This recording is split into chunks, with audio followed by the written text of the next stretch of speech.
Crawling from every corner of the world come the stories that should never be told. Creepy stories from around the world. If you enjoy this video, please like, subscribe, and turn on notifications. It truly helps us make more of this type of content. The house on Mount Druitt's quiet street did not look unusual. To strangers, it was a plain red brick box, its curtains always drawn, its scrappy lawn neither tended nor entirely neglected. A house you might pass without a thought. But Oliver knew better. To Oliver, it was a living thing. The air inside clung to him differently than the air outside. Every breath felt damp, as though the walls themselves exhaled against his skin. Floorboards bent in ways that didn't match their grain, like a rib cage shifting around a lung. And at night, the silence pressed so thickly it was almost noise. A silence broken not by clocks or neighbors, but by the house itself. There were the footsteps, slow, deliberate, as though someone heavier than his father walked the halls, always after midnight, always pacing toward his room before stopping just shy of his door. There were the whispers, not conversations, but fragments. He's awake. The boy is listening. We'll have him yet. There were the shadows, too, bending where they shouldn't, pooling at the foot of his bed, though the curtains were closed. And there was his father, a man whose anger was too perfectly in sync with the house's moods. If the house grew restless, so did he. If the house groaned, his father's voice rose to match. Sometimes Oliver wondered if his father controlled the house, or if the house controlled his father. Oliver learned young to be ready. He wore his shoes to bed, laces tied beneath the blanket. Shoes meant speed. Shoes meant survival. If the door burst open, if the footsteps turned real, if his father's shadow swallowed the room, Oliver would run. On the night he finally did, the house knew. The air was wrong even before sunset. Thicker, buzzing like a storm coiled in the walls. His father was quieter than usual, his silence sharper than shouting. His mother moved like a ghost, careful not to disturb whatever fragile balance kept the night from exploding. Oliver lay awake, shoes tight, his small bag waiting at the foot of the bed. The hall creaked, though no one walked it. A knock tapped the window, faint but insistent. Then came the voice. Not his father's, not exactly, but stretched, distorted, as though spoken through wood and wire. Oliver, the door handle rattled. The shadows leaned toward him. The air hummed like a throat preparing to scream. Oliver grabbed his bag, climbed onto the sill, and jumped. The ground jolted his bones, but his shoes held. He landed running, lungs burning, eyes stinging with tears and dust. Behind him, the house groaned. Not just wood and nails groaning, but a sound like all the voices he had ever heard there, screaming together, rising after him as though unwilling to let him go. He didn't look back. He ran until the streetlights thinned and the air lost its weight. And for the first time in his life, Oliver felt the night was his. Oliver never returned to the house. Authorities placed him in foster care, moving him between homes that smelled of other people's kitchens and echoed with other families' arguments. Some foster parents were kind, others indifferent, but none could erase the weight of what he had fled. Still, Oliver carried something vital with him, the certainty that he would not let his life end where it began. He would not let the house or the man who ruled it dictate who he became.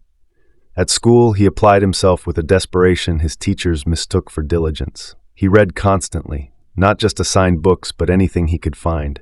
Myths, history, science. Knowledge was armor, and he wrapped it around himself page by page.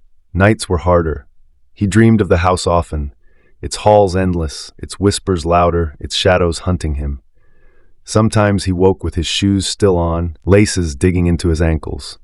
But he survived, he endured, and in time he earned a place at university. When Oliver first stepped onto the university campus, it was like walking into another world. The sandstone buildings towered above sprawling green lawns, their facades bathed in sunlight instead of shadow. Students sprawled across the grass, reading books or laughing in groups. It was noisy, chaotic, alive. For Oliver, who had grown up in a house where laughter was dangerous, the freedom was dizzying. But freedom was not the same as ease. He carried the house inside him still, in the way he jumped at sudden noises, in the way he never sat with his back to a door, in the way he wore his shoes to bed well into his first year. He often woke to find his roommate staring at him, unsettled by the muffled cries Oliver couldn't contain in his sleep. And yet, there was something else. A spark. A hunger. For the first time in his life, Oliver realized he had a choice in who he would become. That choice led him to psychology. He enrolled in an introductory course on human behavior, expecting little more than lectures and thick textbooks. But as the professor spoke about trauma, memory, and the cycles of violence, Oliver felt as though his chest had been split open. Words he had never heard before: learned helplessness, intergenerational trauma, attachment theory, were suddenly maps to the terrain of his childhood. He wasn't alone. He wasn't broken. He was wounded, and wounds, he learned, could heal. Oliver threw himself into study with the desperation of someone who knew his survival depended on it. He spent nights buried in books, tracing theories back to their roots, connecting them to his own story. While other students partied, he scribbled notes late into the night, his lamp burning like a lighthouse against the dark. Professors noticed him. His essays carried a fire, a clarity that came not from abstract curiosity but lived experience. He didn't just memorize theories, he wrestled with them, tested them against scars on his body and echoes in his mind.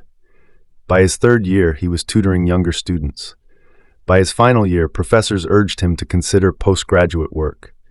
Sarah entered his life during this time, a literature student with a laugh like bells. They met in the library when Oliver accidentally spilled coffee on one of her books. He stammered an apology, certain she'd curse him, but instead she smiled. "Guess we'll have to share a table now." They did, and over long nights of study she became the first person he told the truth to. Not the whole truth at once, but piece by jagged piece, like shards of glass handed over carefully. She listened. She didn't flinch. She didn't turn away. By the time Oliver graduated with honors, Sarah was part of his life inextricably. She was his anchor, his reminder that the world could be kind. Oliver fell in love slowly, cautiously, as though afraid the house might notice and take it from him. But when he proposed, in a sunlit church far from Mount Druitt, he knew the house could never touch this. Their wedding was filled with laughter. For the first time in his life, Oliver laughed freely, without fear that joy might summon anger. 2 children followed, a daughter with Sarah's quiet determination, a son with Oliver's cautious eyes.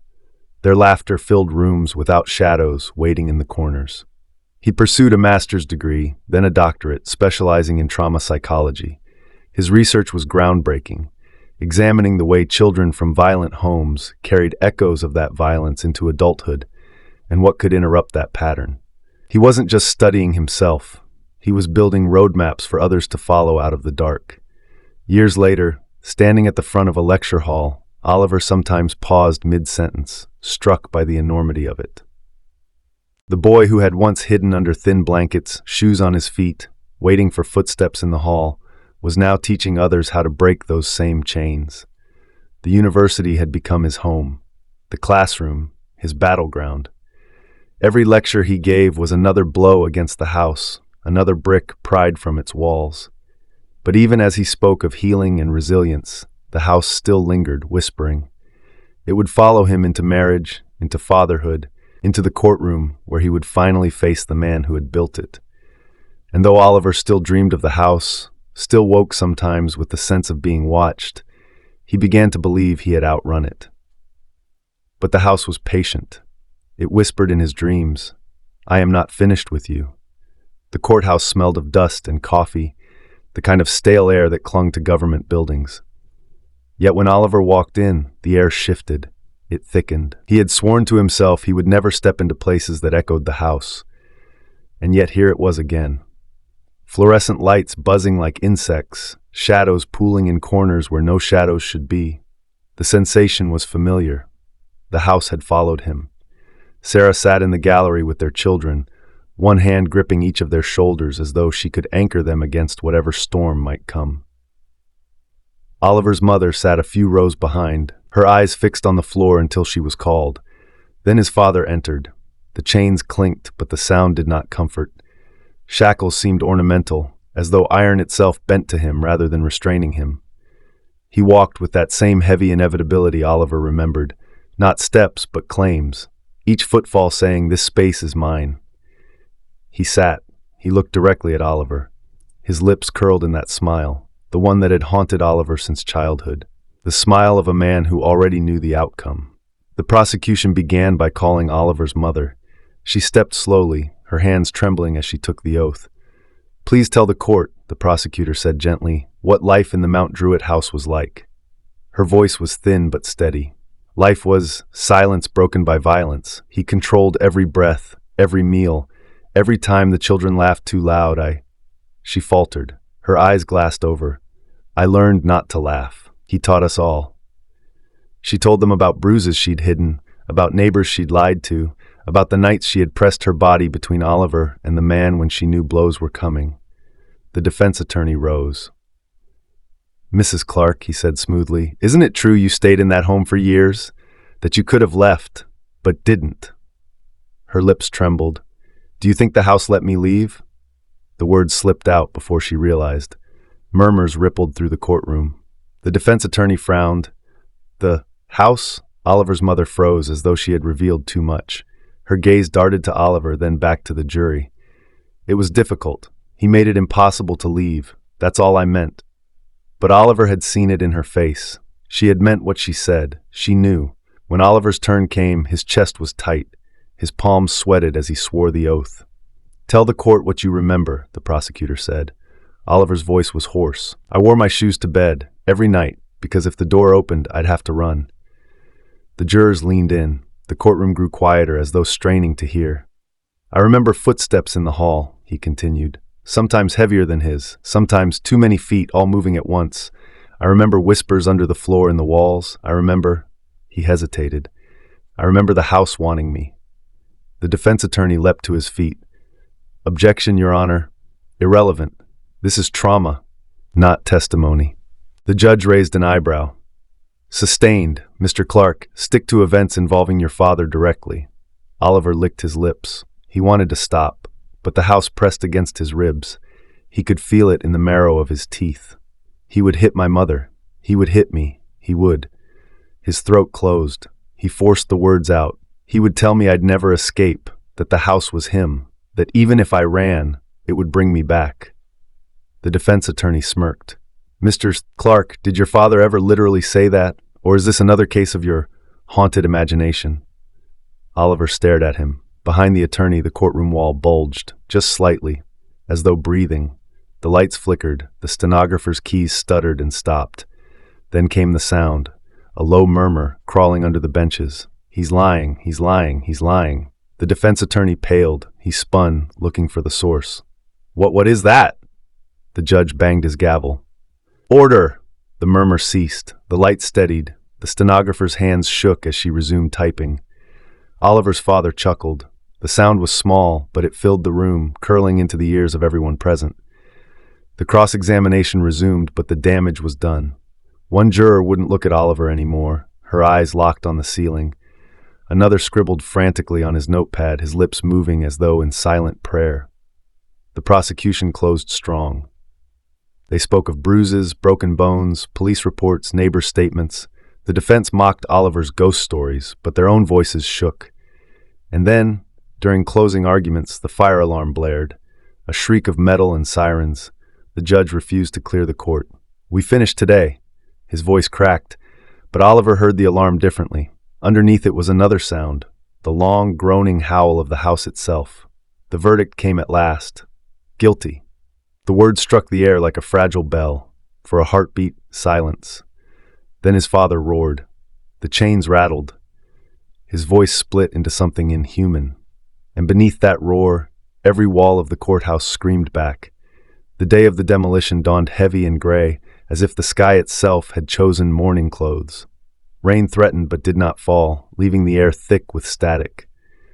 Oliver stood across the street from the red brick house with Sarah at his side, her hand clasped around his so tightly that his knuckles blanched. His mother was there too, frail but upright, wrapped in a wool shawl despite the summer heat. The demolition crew, hard hats, steel-toed boots, cigarettes dangling, treated the house like any other job. They laughed, cursed, slapped one another's shoulders. But their voices lowered as they stepped onto the patch of weedy lawn. One of the men muttered, "Feels wrong, this one," and spat into the dirt. Oliver said nothing. His heart was a fist in his throat, The machines roared to life, excavators with their long arms, claws ready to tear, engines coughed black smoke into the air. Neighbors gathered along the street, arms folded, eyes wide. For them, this was just spectacle. For Oliver, it was exorcism. The first strike landed with a deafening crash. Brick split, mortar cracked, dust billowed outward like breath, and then the sound. Not stone, not timber, a scream. It wasn't the shriek of metal or the groan of wood. It was human, layered, countless throats crying out as one. The workers froze. One dropped his helmet. The crowd gasped. The excavator claw swung again, and again the scream came, louder, rawer. It rattled windows up and down the street. Children cried. A dog howled and bolted. Sarah clutched Oliver's hand tighter. "My God, Ollie, it sounds alive." He couldn't answer. His ears rang, but worse was the vibration through his bones. It felt like the sound was inside him. Another wall came down, and shadows spilled out, black shapes writhing against the daylight, like smoke with claws. They lashed at the air, at the men on the machines. One operator cursed and leapt from his cab, stumbling away. The machine idled forward, unguided, its claw sagging. The foreman shouted, "Keep going, don't stop!" His voice cracked with fear. The workers obeyed, though their faces were pale. Brick by brick, room by room, the house collapsed. And with each section torn open, Oliver glimpsed fragments of his past.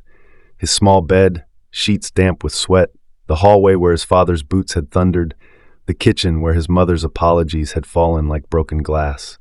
The house disgorged it all. Memory turned to rubble. At one point, the living room wall fell away, and for an instant, Oliver swore he saw himself. 10 years old, crouched in the corner, bag on his back, shoes on his feet, eyes wide with terror. The boy stared at him, then dissolved into dust. The screaming grew unbearable, a keening wail that made grown men cover their ears. Windows on nearby houses rattled until some cracked. The neighbors began to back away, muttering prayers. Finally, with one last strike, the roof caved in. The scream peaked, splintered, and then cut off all at once. Silence crashed down heavier than any brick. Dust hung in the air like fog. The skeleton of the house sagged, broken, and then a whisper. So soft Oliver thought it was his imagination. "You can't destroy me." He staggered, clutching his head. Sarah steadied him, her voice urgent. "Ollie, it's over. Look, it's gone." But he knew better. The house lay in ruin, yes, its bricks reduced to rubble, but the echo still lived, in him, in his blood. As the machines powered down, the workers didn't celebrate. They stood in silence, staring at the ruin, pale as ghosts themselves. One finally muttered, "Never heard a building die like that." Oliver's mother whispered a prayer. Sarah pulled him close. Across the rubble, the wind stirred, carrying dust, carrying ash, carrying echoes. For a heartbeat, Oliver thought he heard laughter buried deep within. The house was gone, but not ended. For weeks after the demolition, Oliver thought he might finally be free. The ground where the house had stood was nothing more than rubble, a scar of dirt and broken brick fenced off by chain link. Yet the silence was wrong. At night, he would wake with dust on his tongue. He would hear the creak of a roof beam, the groan of timber settling. Sometimes he smelled it, the mildew of old carpet, the metallic tang of blood. He would sit up in bed, sweat chilling his spine, certain the house was inside the room. Sarah noticed first. "You're not sleeping," she whispered one night, brushing his damp hair back. "You look like it's still with you." Oliver didn't answer. He couldn't, because he knew she was right. The house was gone, but it had taken root in him. During the day, in the middle of his lectures, he would hear it. A low thrum, almost like a heartbeat, rising from beneath the floor. In the corridor at the university, the lights would flicker in a familiar rhythm. He began to avoid empty rooms. Terrified, he would see the wallpaper peeling to reveal the walls of Mount Druitt instead. The worst were the whispers. Sometimes he heard them while holding his daughter. "Drop her. Let her fall. The house takes what it wants." He nearly screamed the day he saw, reflected in the mirror, not himself but the narrow hallway of the house, endless, stretching behind him. Finally he broke. I can't do this anymore," he told Sarah one evening, his voice shaking. "It's in me, Sarah, the house. It won't let go." She held his hands, tears filling her eyes. "Then we'll find someone who can make it let go." Through contacts at the university, a professor of religious studies, skeptical but intrigued, Oliver was directed to a retired priest known for dealing with the stubborn. Father Brennan was in his 70s, a man of lean frame and steel-gray eyes. He agreed to meet Oliver and Sarah in a church that smelled of stone, wax, and old wood.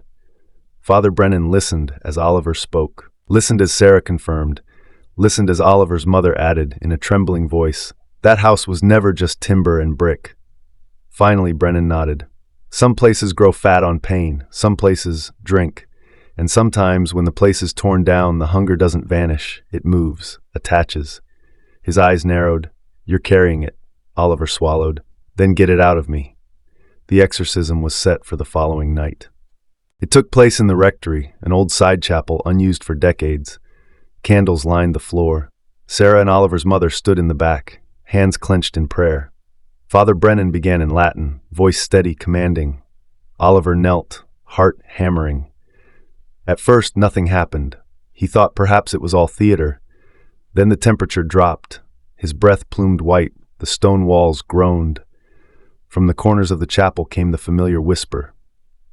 Oliver Brennan raised his voice, his words striking like blows. Oliver doubled over, gagging. He felt something shift inside him, clawing at his chest.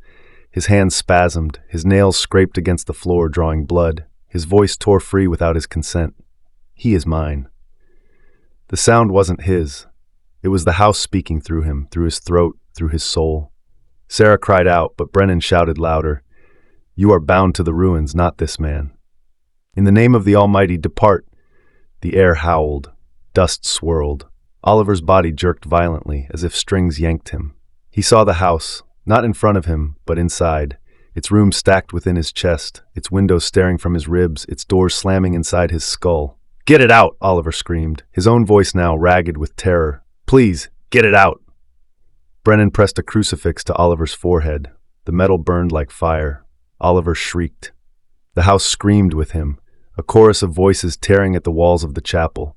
Candles guttered, glass shattered in the windows, and then, with a violent heave, something ripped loose. Oliver collapsed. For a moment, silence, then a rush of air, a roar, and from his mouth spilled a black shadow, thicker than smoke, darker than night. It clawed at the ceiling, howled, and then burst apart in a spray of ash that fell like snow. The silence that followed was absolute. Brennan knelt beside Oliver, his hand steady on his shoulder. "It's gone." Oliver wept. For the first time since childhood, he felt empty, not hollow, but clean. The constant pressure was gone. The whispers silenced. His chest was his own. Sarah rushed forward, gathering him into her arms. He clung to her, shaking, the warmth of her body the only proof that he was still here, still real. The ruins of Mount Druitt still stood, fenced and silent. But when Oliver next visited, it was only rubble, no whispers, no shadows, no screams. The house had been starved out. But Oliver knew better than to take freedom for granted. Trauma could not be exorcised, only lived with, shaped, passed on. And that, he realized, was the true haunting. The night after the exorcism, Oliver sat awake in the quiet of his home. Sarah and the children slept peacefully upstairs. For the first time in years, the silence did not suffocate him. It breathed. He walked through the house barefoot, feeling the wood floors under his feet. No whispers, no shifting shadows, just the gentle creak of a living, normal home. But inside he understood. The battle was not simply against his father, nor even against the house. The true war was against the cycle itself, the endless repetition of cruelty, silence, fear. The house had been destroyed, the spirit torn from him. But cycles of abuse are not so easily ended. They live in the choices we make every day, in the tone of our voices, in the patience we offer, in whether we repeat or resist what was done to us. Oliver thought of his children, their soft laughter, their small hands, how easy it would be in moments of anger or exhaustion to slip into his father's shadow, to bark too harshly, to let fear shape his parenting. He thought of his mother, who had endured unspeakable things in silence, too afraid to leave, of neighbors who had heard muffled cries and chosen to look away, of teachers who had seen bruises but convinced themselves it was not their place. Each link in the chain was a choice, conscious or unconscious, that allowed the cycle to continue. And he realized breaking it was not just about surviving, it was about refusing to pass it on. The truth was not easy. Healing was not easy. Some nights, the memories would still come. Some nights, the phantom of the house would press against the edges of his dreams. But the difference now was that he had chosen. He had faced the darkness, named it, dragged it into the light, and dared to demand freedom. He stood by the window, looking out at the night. Somewhere beyond the city, the rubble of the Mount Druitt house lay quiet. But he knew there were other houses like it, other children wearing their shoes to bed, other mothers swallowing their cries. And he understood that his story was not only his, it was a warning, a plea, a call. The cycle can be broken, but only if we choose to bear the weight of breaking it. It costs, it scars, it will demand everything you are willing to give.